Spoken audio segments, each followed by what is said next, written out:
على عهدي على ديني على أرض تلاقيني أنا لأهلي أنا فديهم أنا دمي فلسطيني فلسطيني فلسطيني أنا دمي Si nasci ma non si diventa mai هي من أجمل الحكم التي حفظتها في حياتي منذ أن كنت صغيرا في إيطاليا، والتي يتداولها الإيطاليون من بانتيليريا إلى دومودوسولا أو ميلانو.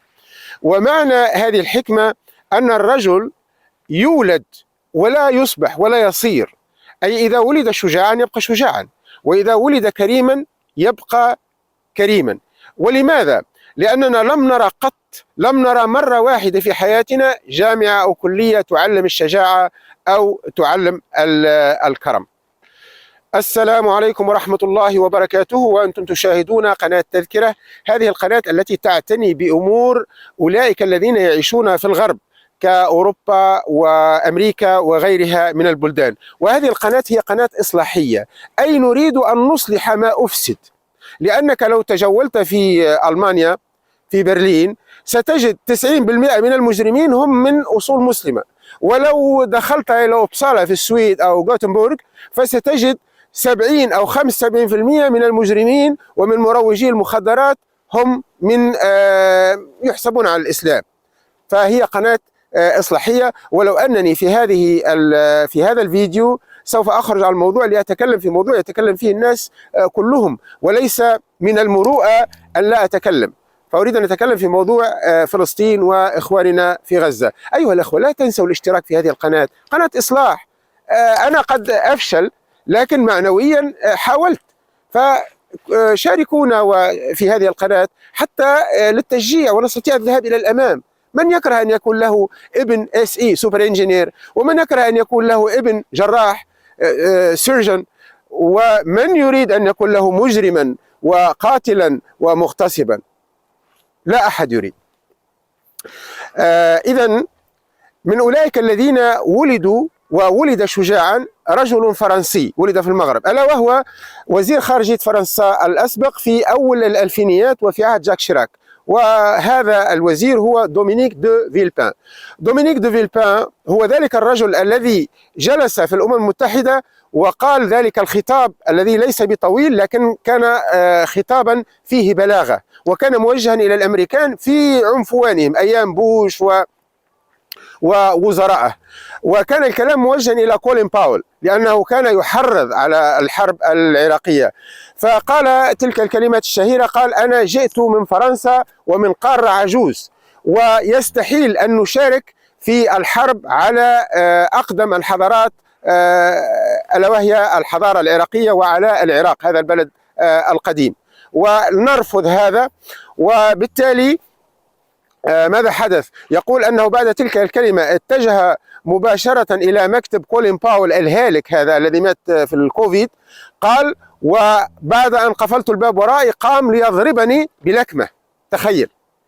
فما زال الضمير وهناك بشارات للإخوة الفلسطينيين وما يحصل الآن. فدومينيك دي فيلبان استمع إليه ماذا يقول عن الحرب في غزة.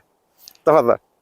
Chaque Israélien, c'est la première fois que Israël est attaqué sur son sol, et les bombardements que nous voyons sur Gaza ne laissent que peu d'espoir à la plupart des populations civiles de Gaza.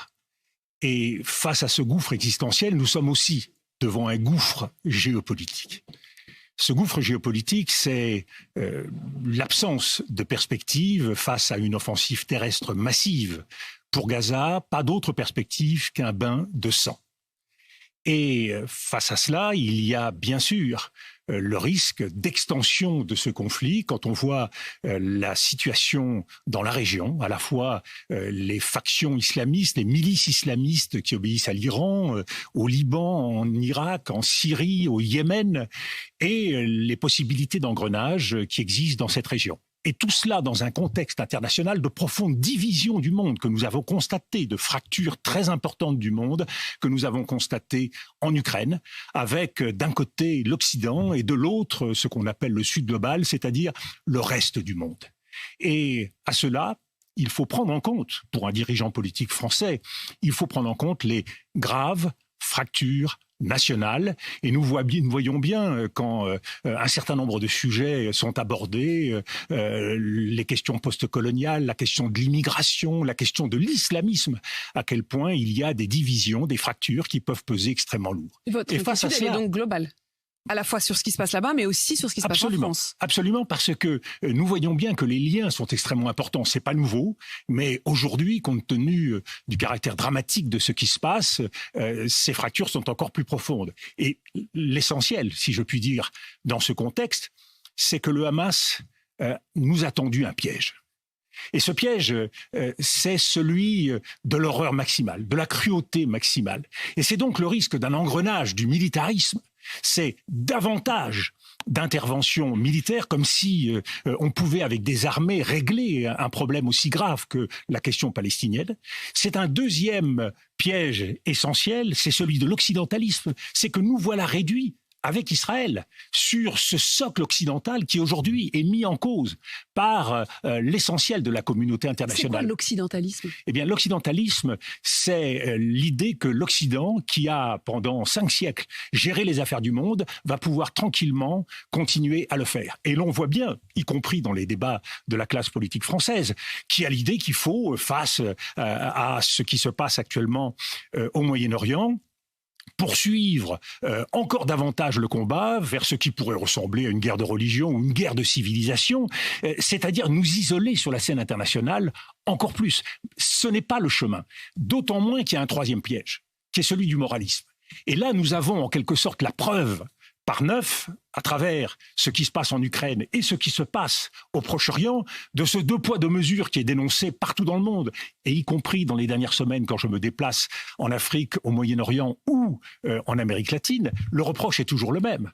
Mais regardez la façon dont les populations civiles sont traitées à Gaza. Vous dénoncez ce qui s'est passé en Ukraine, et vous êtes bien timide face au drame qui se joue à Gaza. Mais vous êtes d'accord avec ça ?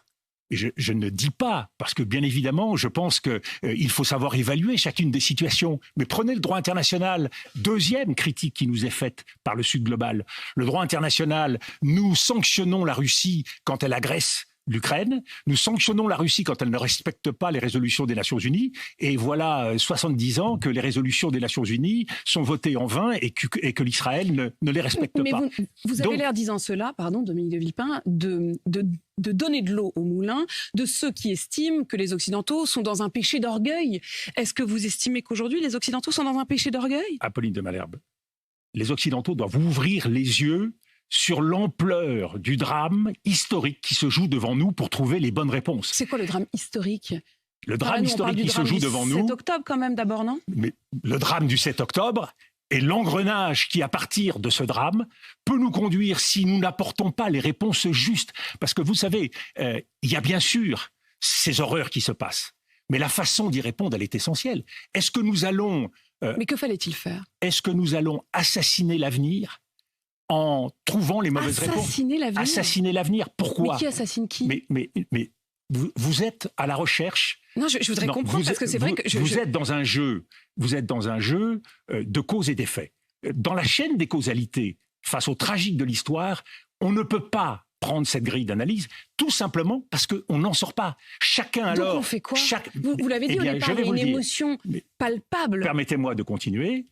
À partir de là, mesurons, parce que c'est quand on a compris qu'il y avait un piège, mesurons que derrière ce piège, il y a aussi une donne qui a changé au Moyen-Orient dans la question palestinienne. Cette donne, elle est profondément différente. La cause palestinienne, c'était une cause politique